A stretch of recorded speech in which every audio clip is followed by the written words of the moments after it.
Park सिद्धांत का जहाँ हाथ लगता है एकदम साफ हो जाता है। तो गुरु अभिलाष साहब जी ने जो ग्रंथों की रचना की बहुत साफ निर्णय वैज्ञानिक है और उसमें कोई भ्रम नहीं रह जाता है। पढ़ना चाहिए, खोज करनी चाहिए, मन में कोई भ्रम नहीं रहना चाहिए। ईश्वर परमात्मा देवी देवता सज्जनों तथा देवियों, पारक सिद्धांत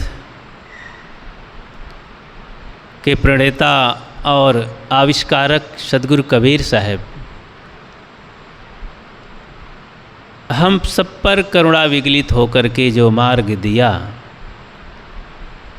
बड़ा अद्भुत है, बड़ा वैज्ञानिक है, रोचक है, कल्याण प्रदान करने वाला है, बंधनों को छुड़ाने वाला, आवागमन से मुक्ति देने वाला है। बहुत सुगम है, सरल है, ग्राह्य है। ऐसा विचार, ऐसा सिद्धांत, ऐसी पारक धारा के आविष्कारक सदगुरु कबीर साहब तो हैं ही, और उनके इस पारक सिद्धांत विचारधारा में चलने वाले एक से एक महापंडित सदगुरु संत हुए। इसी विचारधारा में महापंडित सदगुरु श्री काशी साहब हुए। उन्होंने जड़ चेतन को इतना बढ़िया शास्त्रीकरण किया, साफ साफ जड़ चेतन का भेद उन्होंने दिया, समझाया। बड़ा अद्भुत है, उसको सबको पढ़ना चाहिए। संत तो पढ़ते हैं, याद करते हैं, और वो बोध विचार जिनको हो गया खूब मजबूत रहते हैं। भक्तों को भी, माताओं बहनों को भी खूब उसको पढ़ना चाहिए। अब संतों के प्रवचन में बहुत बड़ा समाज रहता है, तो जड़ चेतन की व्याख्या करने लगेंगे, थोड़ा सा उसमें पुट दिया जाता है सभा में, उसको कहेंगे तो लोगों के फिर समझ में नहीं आता है, क्योंकि सबका मन ईश्वर परमात्मा भगवान विज्ञान में छाया है, दौड़ रहा है। सृष्टि का निर्माण, ये चांद सितारों का उद्भव, ये जीवन प्राणी, ये प्रकृति वनस्पति, भूचाल, गैस और अनेक भौगोलिक क्रिया, आकाशीय क्रिया संसार में जो हो रही है, कोई तो इसको करने वाला भगवान ईश्वर परमात्मा है। ये धर्मगुरु लोग कहते हैं, धार्मिक लोग, वैज्ञानिक लोग, उनकी सोच अलग है। सैकड़ों वैज्ञानिक हुए और सबका लगभग तालमेल नहीं मिलता है। कोई कुछ कह के चला गया, कोई कुछ कह के चला गया, कोई कुछ कह के चला गया। किसी की कुछ बात मान लिया गया, किसी की कुछ बात मान लिया गया। उसी में घूम घुमा करके सब नाच रहे हैं। कोई बढ़िया निर्णय नहीं रहता है। वैज्ञानिकों की बातों में भी असली नकली रहती है बातें, धार्मिकों की बातों में भी असली नकली बातें रहती हैं। तो कल्पनाओं की बातें रहती हैं, अनुमान की बातें रहती हैं। ऐसे वैज्ञानिकों को भी है, वे तो अनुमान कल्पना करते हैं, हजारों लाखों साल, करोड़ों साल पहले ऐसा हुआ था। तो इस तरह से सृष्टि के निर्माण में तमाम लोग कल्पना करते हैं। जड़ चेतन की व्याख्या में बहुत साफ साफ साहब ने बताया है, सदगुरु श्री काशी साहब ने। पढ़ना चाहिए उसकी व्याख्या। आराध्य सदगुरु श्री अभिलाष साहब जी ने बहुत बढ़िया व्याख्या सरल ढंग से की है। लगभग पारक सिद्धांत के सभी ग्रंथों को तो किया ही है। अनेक पुराने काव्य महाकाव्य ग्रंथों को भी उन्होंने बहुत सरल ढंग से सार निकाल कर दिया है। पारक सिद्धांत का जहाँ हाथ लगता है एकदम साफ हो जाता है। तो गुरुवर अभिलाष साहब जी ने जो ग्रंथों की रचना की बहुत साफ निर्णय वैज्ञानिक है और उसमें कोई भ्रम नहीं रह जाता है। पढ़ना चाहिए, खोज करनी चाहिए, मन में कोई भ्रम नहीं रहना चाहिए ईश्वर परमात्मा देवी देवता मुक्ति गति स्वर्ग नरक के विषय में। जब ये सब निकल जाएगा, निर्भ्रांत हो जाएगा मन, तब आत्मबोध गहराता है, आत्मसात होता है। फिर ये भ्रांतियाँ जब तक रहती हैं मन में तो ये बोध विचार ठहरने नहीं देते हैं। इसीलिए बहुत पुरानी बातें याद आती हैं। आहार शुद्धो सत्य शुद्धि सत्य शुद्धो ध्रुवा स्मृति ही स्मृति लंबे सर्वग्रंथि नाम विप्रमोक्षा। ईश्वर की पूजा के विषय में पुराने ज़माने में हजारों हजार साल पहले ऋषि मुनि जो वैज्ञानिक चिंतन करने वाले पारखी रहे, वे पारख कहते रहे। ऐसा थोड़े है कि पारख कोई नया चीज़ है। सदगुरु कबीर साहब ने उसका और फैला दिया जोर से। पारख पहले से ही था। आखिर देखो, चींटी क्या अभी से परखना चालू की है? अरे अनादिकाल से चींटी होती रही और परखती रही। चीनी नमक को तो परखती रही ना, गुड़ाई गुड़ाई सूंघ पाती थी, नमक को तो नहीं सूंघ पाती थी। अब मिली हुई चीज़ को अलग कर लेती थी। तो पारखी तो चींटी भी है, परखने की शक्ति उसमें है। अरे चींटी मटा कीड़ा मकोड़ा को छोड़िए, जीव में ये शक्ति है। पहले से जीव में पारख शक्ति है, बस उसे जगाना पड़ता है, उसे विस्तार देना पड़ता है। वो शक्ति सो गई है। भटक जाने पर शक्तियाँ सो जाया करती हैं। किसी चीज़ का उपयोग ना करने पर आप अपने घर में ही जिस औजार से काम नहीं लेते हैं, वो औजार में जंक लग जाता है, धार खराब हो जाती है और मैल जम जाती है, उसका निस्तेज हो जाता है वो। तो अपने भीतर बहुत सारी शक्तियां हैं, अब उसको उपयोग नहीं करते हैं। क्या उपयोग करते हैं? बाहर की चीज़ों का। अब बंदूक है घर में, राइफल है, बहुत तेज़ मार करने वाली, आवाज़ करने वाली, बहुत खतरनाक, लेकिन हम उसको भूल ही गए हैं। अब लाठी डंडा का उपयोग करते हैं, पटाखा का उपयोग करते हैं, उसी में आदत पड़ गई है। तो बंदूक रखे रखे ख़राब हो जाती है। जब समय आया तो उसमें अब गोली छुटाना चाहे, भरना चाहे, तो भूल ही गए कहाँ से घोड़ा दबाओ और कहाँ से वहाँ पर वार करो, निशाना कैसे होता है, कैसे गोली भरी जाती है, कौन सी गोली भरी जाती है, उसमें सब भूल भाल जाएंगे। अभ्यास नहीं रहेगा ना, तो सब चूक जाएंगे निशाना उसाना। अभ्यास काम करता है। इसीलिए औजार रखने वाले, बंदूक रखने वाले किसी भी साधन को बार बार छूते रहते हैं और उपयोग करते रहते हैं। बिना मतलब को भी उपयोग कर लेते हैं, साफ़ सफाई कर लेते हैं, थोड़ा सा देखभाल लेते हैं, तो फिर से वो पुनरावृत्ति हो जाती है, बढ़ जाती है, अभ्यास उसका बढ़ जाता है। तो हर दिशा में डॉक्टर लोग बार बार पुस्तकों को, दवाइयों की पुस्तकों को छूते रहते हैं, अभ्यास करते रहते हैं, दवाइयाँ भूल जाती हैं। मरीज आएंगे तो क्या दवाई करेंगे? हर तरह के मरीजों पर प्रयोग करते रहते हैं, देखते रहते हैं, दवाइयाँ याद रहती हैं। ऐसे वकालत करने वाले अनेक कानूनों को पढ़ते रहते हैं, बार बार अपने से बड़े अधिकार वाले जजों की बातों को पढ़ते रहते हैं। जो जजमेंट लिखा हुआ है पुस्तकों में पढ़ते रहते हैं, याद आती रहती हैं नए नए कानून। तो कैसे मुकदमे को जीता जाता है। ऐसे ही हर दिशा में लोग अभ्यास करते हैं।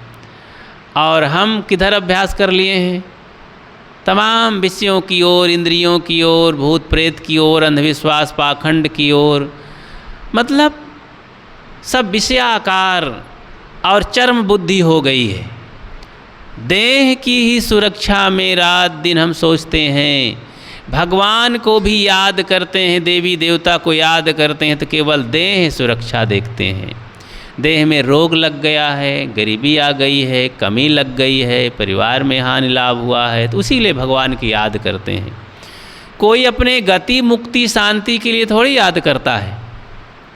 अपने दोष निकल जाएं हमारे जीवन से, इसलिए हम भगवान की पूजा करते हैं, मंदिर में जाते हैं, तीर्थ में जाते हैं, चारों धाम करते हैं। ऐसी कोई बात नहीं है। भगवान हमारा भला कर दे तो क्या भला कर दे? रोग न लावे, शरीर को सुंदर बना दे, मस्त कर दे, बहू बेटे अच्छे रहें, परिवार चलता रहे, खूब धन संपन्नता बढ़ती रहे और मान सम्मान मिलता रहे, सब हमारे कहने से चलें। बस यही तो दिखता है आँखों से, यही हमारी भलाई है। अगर भगवान इसको कर दे तो भगवान की जय जय है। अगर ये सब नहीं होता है तो भगवान का कौन नाम लेगा? ईश्वर परमात्मा को कौन ध्यान करेगा? संत गुरुजनों के पास भी आकर के यही लोग चाहते हैं। गुरु जी का आशीर्वाद ऐसा हो जाता तो शरीर में निरोगता आ जाती, परिवार में निरोगता आ जाती, परिवार संपन्न हो जाता, बच्चे नौकरी करते, बेटी बेटों की शादी बढ़िया हो जाती और सब प्रकार से अच्छा होता, माता पिता खुश रहते, निरोग रहते, पत्नी अच्छी मिल जाती और वर वधू सब अच्छे होते, पुत्र की प्राप्ति हो जाती, तो संपन्नता बढ़ती जाती, पद पोस्ट मिल जाता बच्चों को। क्या कहना, जो हम सोचते हैं कहते हैं सब होता जाता, भलाई होती जाती। ये सारी बातें दिमाग में नाचती हैं और गुरुजनों के पास आकर के यही सोचते हैं। ये मोटा मोटी स्वार्थी भक्ति, देह तक सीमित रहने वाली भक्ति हम करते हैं, साधना करते हैं, पूजा पाठ करते हैं, तो ये कोई सहायक नहीं होती है। इसके लिए करते हैं तो वो होता भी रहता है, क्योंकि उसके लिए हम रात दिन सोचते हैं तो होगा ही। धन के लिए सोचते हैं, मेहनत करते हैं तो होता है, धन संपन्नता आगे बढ़ता है आदमी। और घर गृहस्थी के विषय में उन्नति को सोचते हैं, निरोगता के बारे में सोचते हैं तो निरोग होते भी हैं। हम मन के विषय पर काम कम करते हैं, आत्मा पर काम नहीं कर रहे हैं, भक्ति पर काम नहीं कर रहे हैं। भक्ति का अर्थ बहुत छोटा मामूली अर्थ लगा लेते हैं कि भक्ति है कि भाई गलत खान पान ना करो और भगवान का भजन करो, थोड़ा दान पुण्य कर लो, बस इतना मामूली अर्थ लगा करके उसी में विचार करते रहते हैं, चलते रहते हैं, बढ़ते रहते हैं, नाचते रहते हैं। अरे भाई, स्वस्वरूप अनुसंधानम भक्तिरित विधीयते। महापुरुषों ने बताया कि स्वरूप का अनुसंधान करना भक्ति है, लेकिन अब भक्ति का इतना छोटा अर्थ मान लिए कि उनको विकारों के बारे में पता ही नहीं, इंद्रियों के बारे में पता ही नहीं, इंसानियत के बारे में पता ही नहीं, गुरुजनों के महत्व को पता नहीं, संतत्व क्या होता है, गुरुत्व क्या होता है। तो इन सब विषयों पर वो बेचारे सोचते ही नहीं, उसके लिए समय ही नहीं है। जब किसी से कहो कि आओ सत्संग करो तो सत्संग मतलब आए, सत्संग में जाने से भलाई होती है, चले जाते हैं और हर सत्संग में जाते हैं, गुरु जी का दर्शन कर लेते हैं, कुछ दान पुण्य कर लेते हैं, बस हो गया। ठीक है, वो जो कर रहे हैं एक पग है और दूसरा पग भी बढ़ाइए। अच्छा, ऐसा नहीं कि आप आए हैं, सत्संग सुन रहे हैं, दर्शन कर रहे हैं तो कुछ नहीं हो रहा है, हो रहा है, चालू है, काम चालू है, आरंभ हो गया है, आपकी उन्नति हो रही है, लेकिन इतना कम, इतना धीरे से, इतना पीछे रहेंगे, कब ये होगा काम? कुछ तो होश करिए। आप इतना पंगु नहीं हैं, इतना निरर्थक नहीं है, कमज़ोर नहीं है कि इतना पीछे बैठे रहें, इतना छोटे बने रहें, इतना कायर बने रहें। बहुत पावर है, ताकत है, योग्यता है। ऐसी ताकत योग्यता होते हुए अगर आप नहीं आगे बढ़ रहे हैं तो लज्जा शर्म आनी चाहिए। कोई करोड़पति आ करके और 1 रुपये का नोट दिखावे तो सभी लोग हंस पड़ेंगे। हम तो सुने थे इतना बड़ा आदमी है। अब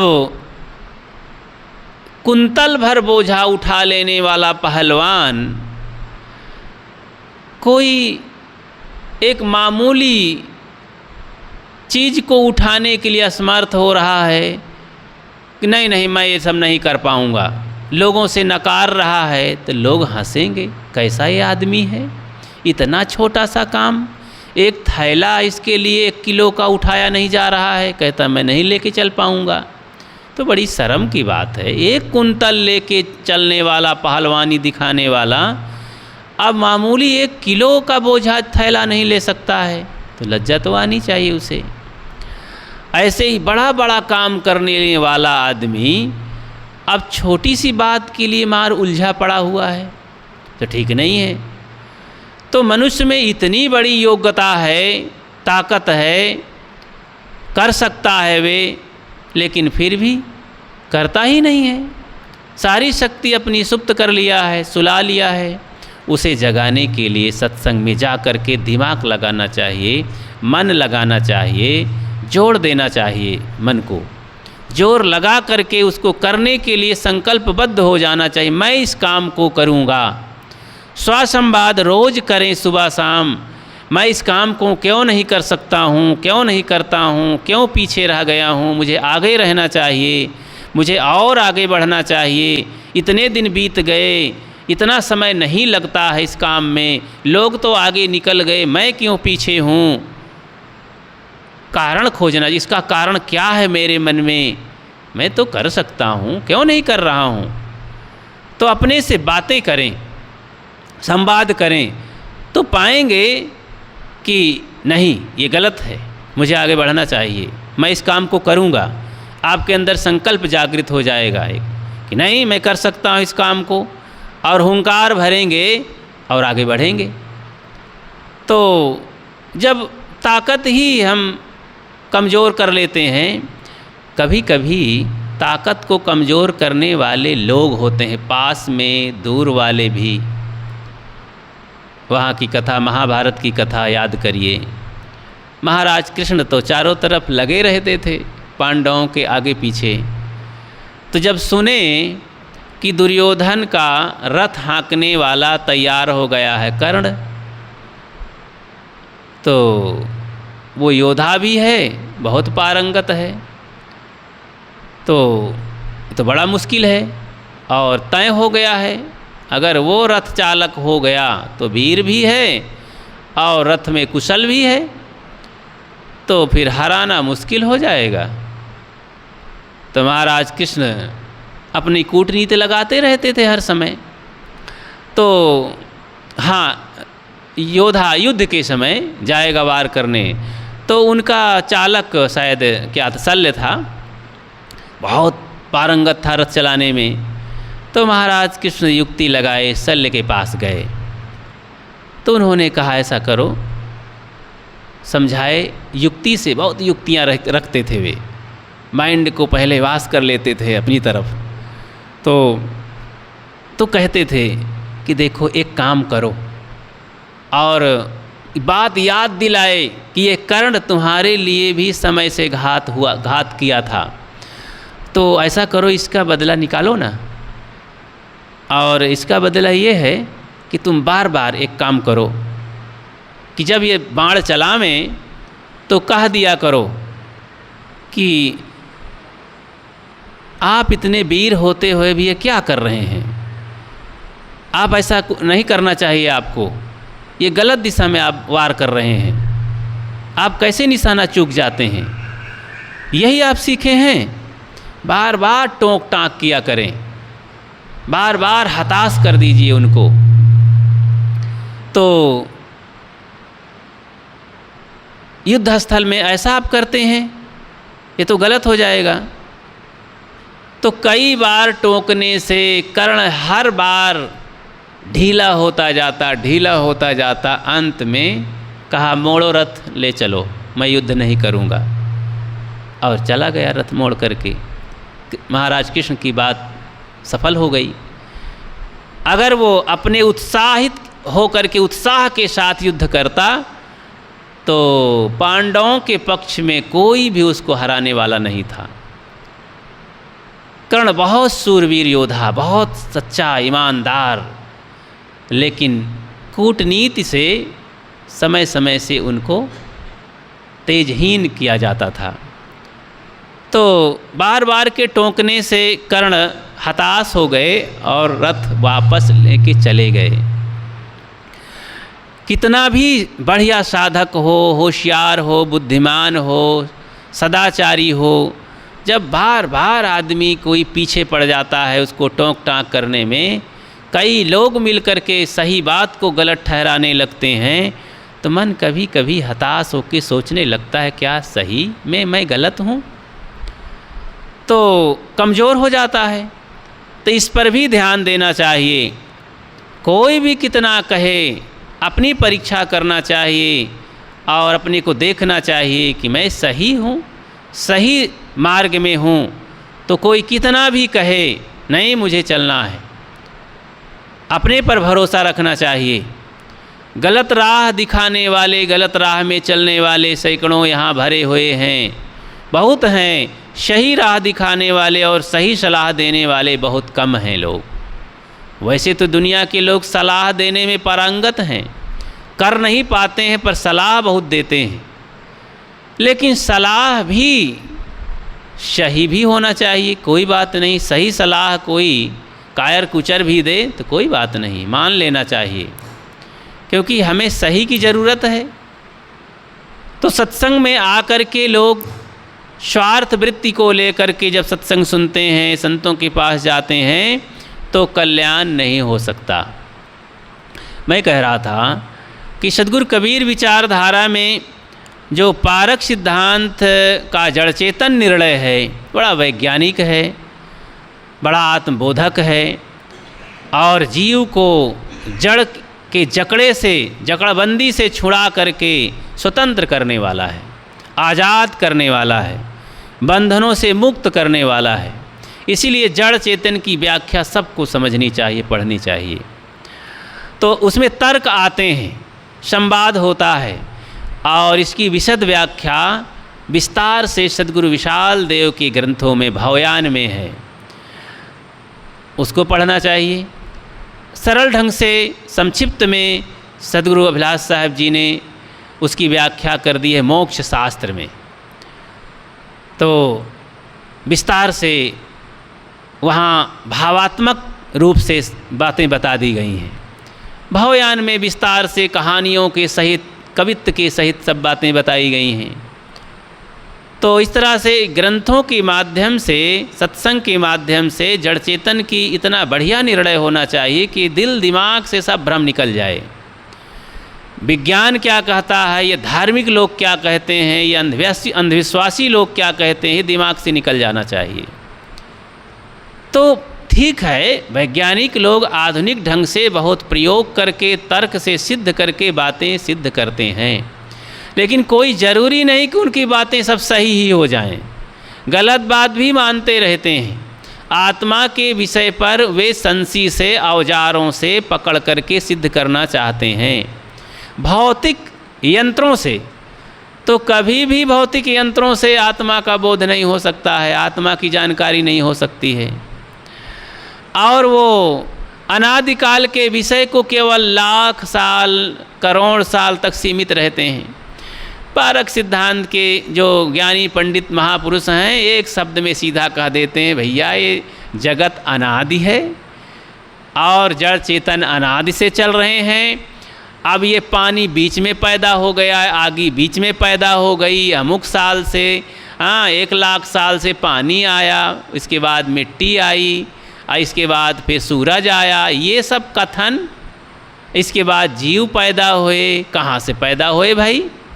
उसी समय क्यों पैदा हुए? 1 लाख साल पहले क्यों पैदा हुए? 2 लाख साल पहले पैदा क्यों नहीं हो गए? तो इस तरह के तर्क में सब बाहर आ जाते हैं, कुछ नहीं ठहरता है। न धार्मिक लोग ठहरते हैं, न वैज्ञानिक लोग ठहरते हैं। इसलिए सही चीज़ यही है कि जीव जड़ अनादि से चल रहा है। हाँ, जड़ विकारी है, जीव विकारी नहीं है। अगर विकार कुछ लगता है तो देह के संबंध से देह में विकार है, क्योंकि देह जड़ात्मक तत्वों से बनी है, मिट्टी, पानी, आग, हवा, 4 तत्वों से देह बनी है। और चेतन शुद्ध बुद्ध इसमें रह रहा है, केवल भोग रहा है। अपने को भूल करके, अपने अस्तित्व को स्मृति से बाहर करके, विस्मृत करके वे भटक रहा है, दुख भोग रहा है, हाय हाय कर रहा है। इसी जंगल में फंस करके, जाला में फंस करके, मकड़ जाल है पूरा, तो इसी में फंस करके हाय हाय कर रहा है। हा हा हाय हाय में सज जग गयऊ, हा हा मरम न काहू पयऊ। तो हाय हत्या में पड़ा ये जीव भटक रहा है। अब कुछ कर्म धर्म करके, सत्संग करके थोड़ा सा कुछ मिल गया तो अहंकार करने लगता है। अधिकतम धार्मिक लोग बड़े अहंकारी हो जाते हैं। भक्तों को देखो, साधुओं को देखो, कोई संप्रदाय में चले गए, कुछ बातें जानने लगे, अब उसी में फूल फाल कुप्पा हो गए। न असलियत की खोज है, न सच्चाई का ग्रहण है, न कुछ जड़ चेतन का भेद जानते हैं, न अपने पराये का ज्ञान है। बस किसी ने बता दिया ईश्वर परमात्मा, भूत प्रेत, झाड़, जंत्र मंत्र, बस उसी में भूल गए। अब दूसरों के सामने अकड़बाजी करना सीख गए। नहीं, मेरे गुरु बाबा बहुत अच्छे हैं, इसमें कल्याण होता है। अरे आ जाओ, तुम कहाँ भटक रहे हो? लगता है सब भटक रहे हैं, मैं ही सही बढ़िया हूँ रास्ते में। तो इस तरह के घमंड में, अहंकार में वो खोज भी नहीं कर पाते, क्योंकि वो खोजना बंद कर दिए। मान लिए कि यही सही है, जबकि वो बिल्कुल गलत है। इस पर वो कहानी याद करें कि एक गरीब बालक, उसके पिताजी खत्म हो गए, वो कोई व्यापारी थे, हीरा का कुछ धंधा वंधा करते थे, जो है ज्वेलरी का काम, तो ख़त्म हो गए। लेकिन समय से गरीबी आ गई। जब तक धन रहा तो माँ खिलाती पिलाती रही, बच्चों का पालन पोषण करती रही।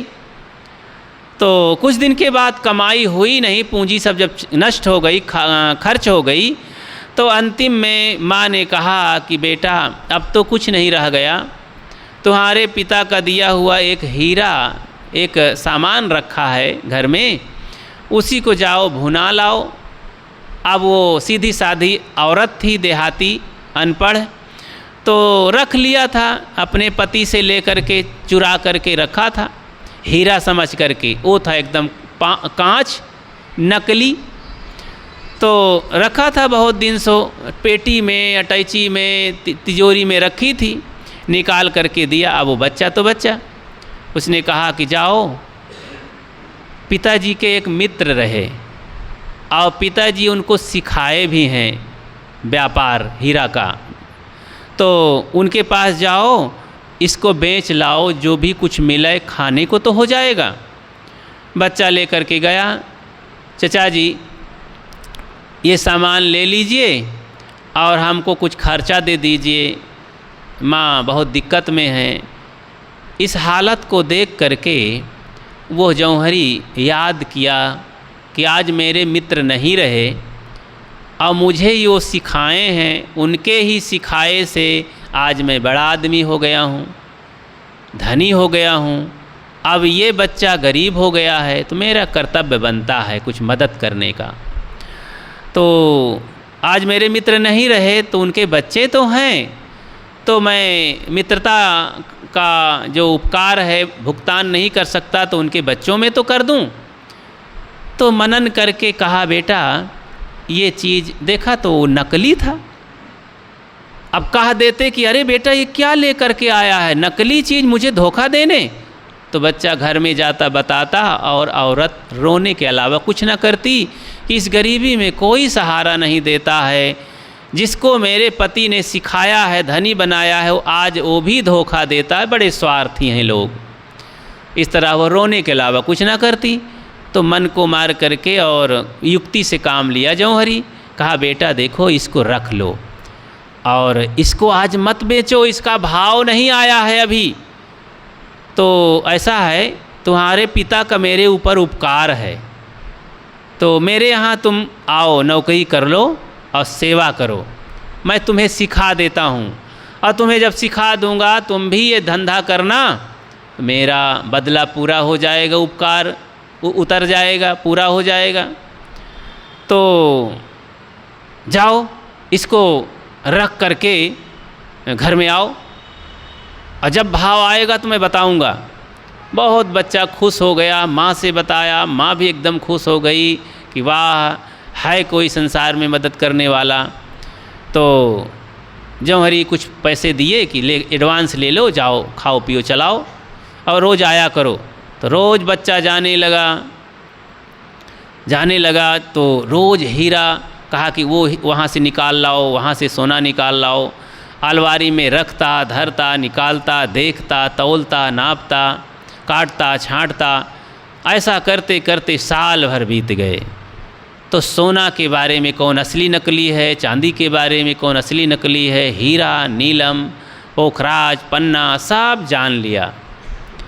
तब एक दिन जब सेठ समझता है कि ये बच्चा तो अब सीख लिया धंधा, अब सब पहचान कर लिया, कहें बेटा ये तुम्हारे जो हीरा तुम लाए थे उसका भाव बढ़िया आ गया है, अब अवसर आ गया है, मौका लाओ, उसको भुना देते हैं।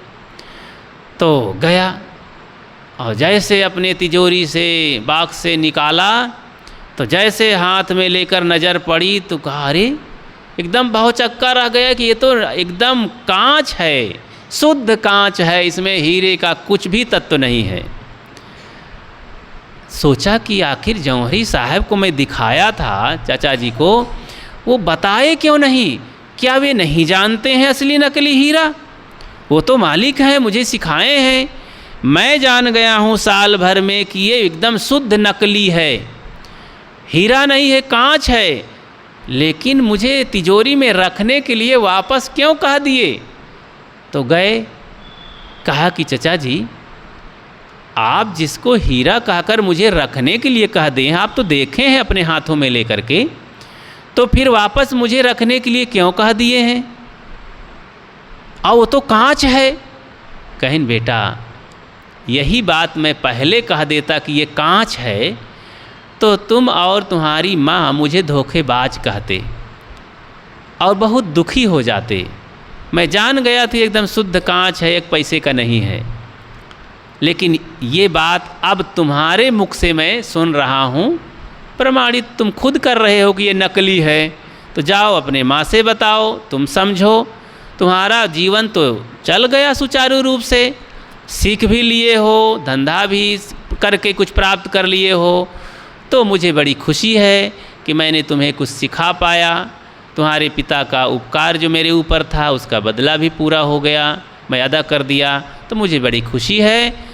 और तुम आराम से जाओ, धंधा करो, जीवन यापन करो।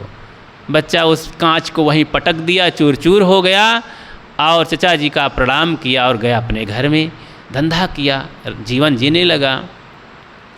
तो देखो जौहरी होशियार था, पहले नहीं कहा, बाद में अपने आप उसको परख हो गई। हीरा परखते परखते हीरा नकली असली का परख हो गया।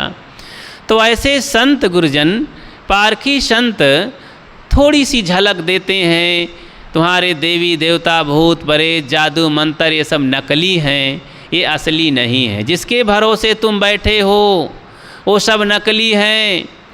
इसलिए डायरेक्ट कह देंगे ये सब नकली हैं तो बड़ा चोट लगती है।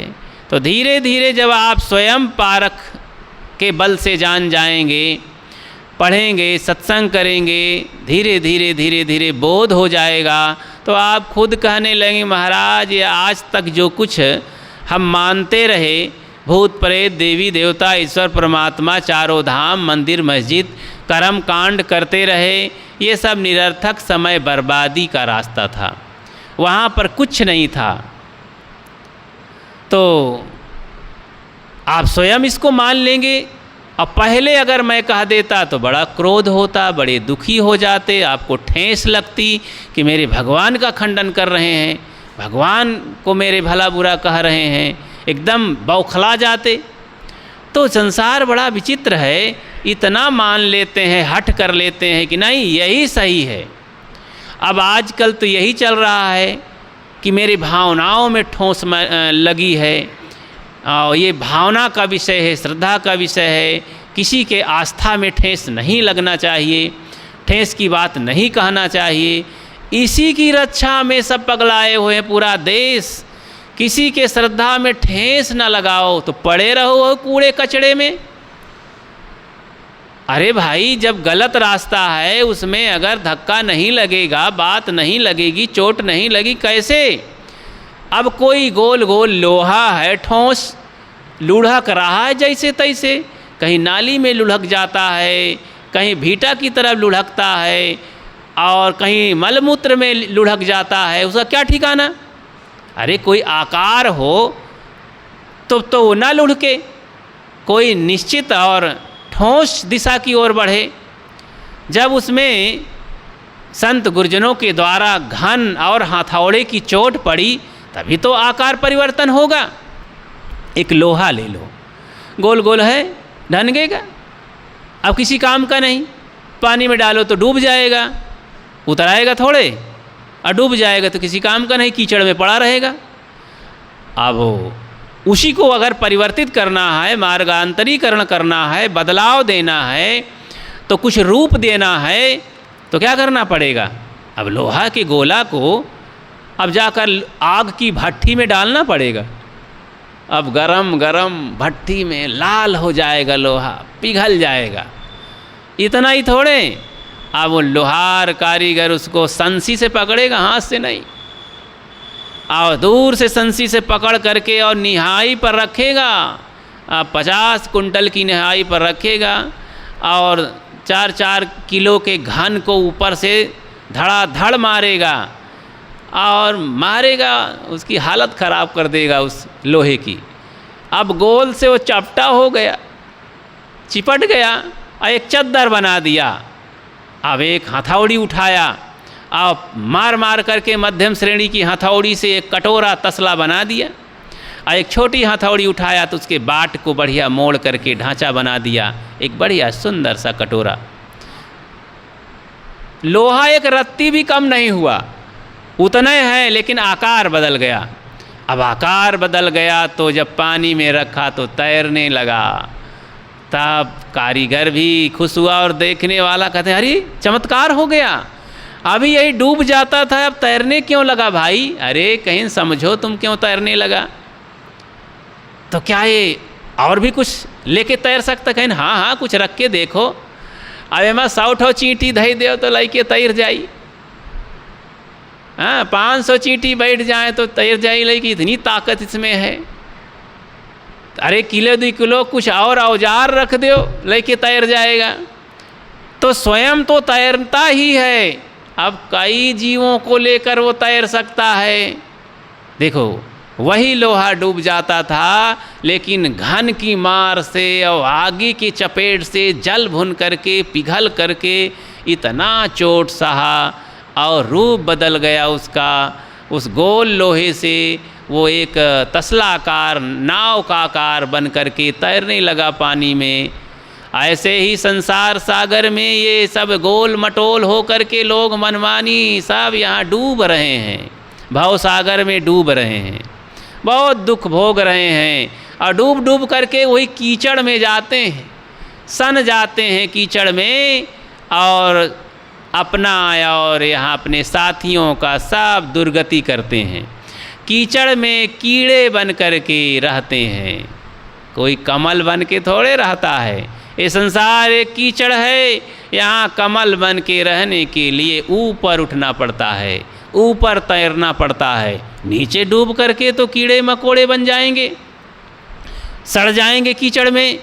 तो ऊपर उठ करके और बहुत चोट सह करके संत गुरुजनों की इस खरी बात को सुन करके घबराने की ज़रूरत नहीं, हमारा रूप बदल जाएगा, हम तैरने लगेंगे, हम उतराने लगेंगे जल में, इस भवसागर में, और विवेक विचार के द्वारा अच्छा जीवन जी करके अपने साथियों का भी कल्याण करेंगे, अपना भी कल्याण करेंगे।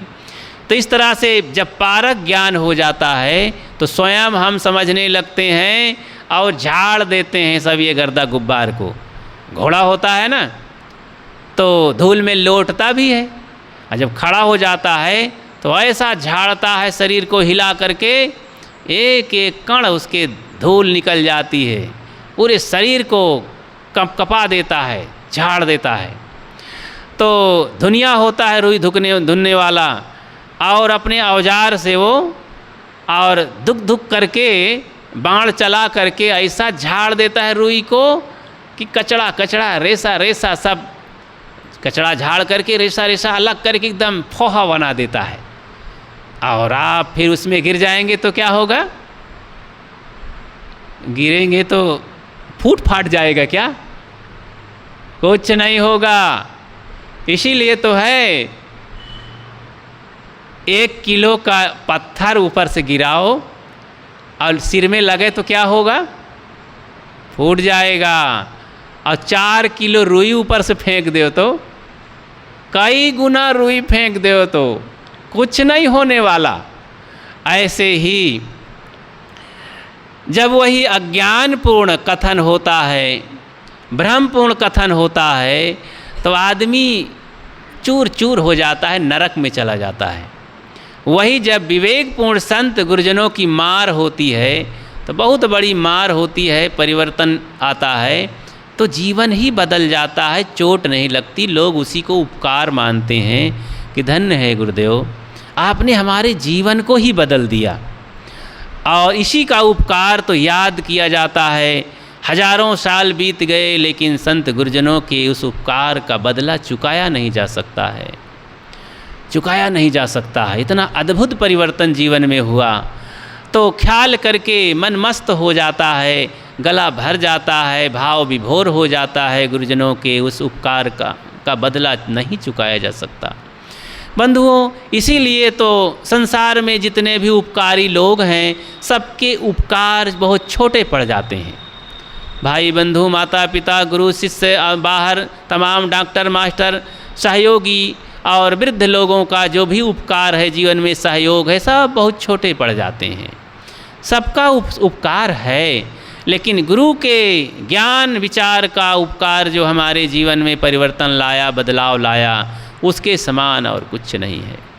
अनादिकाल से जो भटकाव था उसको रोकने वाला, बंद करने वाला अगर कोई है दुनिया में तो हमारे संत गुरुजन हैं, सद्गुरु हैं कि आत्मज्ञान दे करके और हमें जगा देते हैं, बदलाव कर देते हैं और सब प्रकार से हमें सही रास्ता दिखा देते हैं। दुनिया के जो भी उपकारी रहे, कुछ आंशिक रूप से उपकार करते रहे, उनको बहुत बहुत धन्यवाद है कि इस देह के सहयोग में भी उन्होंने बहुत काम किया। बहुत बड़ा उपकार है, ठीक है, लेकिन सद्गुरु के समान और संसार में कोई उपकारी नहीं है। उपकारिन में उपकार गुरु, दानिन में गुरुदान, रक्षक में रक्षक गुरु, तही सम अन्न न आन। तो गुरु के समान, इसीलिए गुरु का उपकार याद करें। तो हमारे संत गुरुजन वर्तमान के इस विचारधारा पारक सिद्धांत के एक से एक महापंडित ज्ञानी सद्गुरु संत हुए और उन्होंने सही रास्ता दिया। सद्गुरु कबीर का ये वैज्ञानिक सिद्धांत जो 600 वर्ष पहले उन्होंने अपनी बात को बताया, आज हम सब लोग उसको खूब मनन चिंतन करें, ध्यान करें। उन्होंने तो और सरल करके सहज समाधि बता दिया। तो सहज समाधि तक पहुँचने के लिए सघन ध्यान का अभ्यास जब करते हैं, विधिवत सत्संग ध्यान चिंतन में अवलोकन करते हैं, निमज्जन करते हैं, ध्यानपूर्वक एकाग्रतापूर्वक संकल्पबद्ध हो करके, मन लगा करके और सब प्रकार से बाहर की चीज़ों को भूल करके जब मन लगाए रहते हैं तो ये 7 दिन का ध्यान शिविर हमारे पूरे जीवन और अनादिकाल के तमाम विकारों को धो सकता है, जीवन में बदलाव ला सकता है। तो बहुत अच्छा, आप सब इस तरह से सत्संग ध्यान शिविर ध्यान सत्र में लाभ लेते हैं। ये साप्ताहिक ध्यान शिविर का जो आयोजन है तो आप सब बहुत तन मन धन से यहाँ आकर के ध्यान कर रहे हैं। हमें निश्चित ही आशा ही है कि आगे और अपने जीवन का कल्याण करते रहेंगे, अपने साथियों को बताते रहेंगे और गुरुजनों के उपकार को याद करके खूब उपकृत हो करके जीवन को धन्य बना लेंगे। तो आइए कुछ देर ध्यान करें।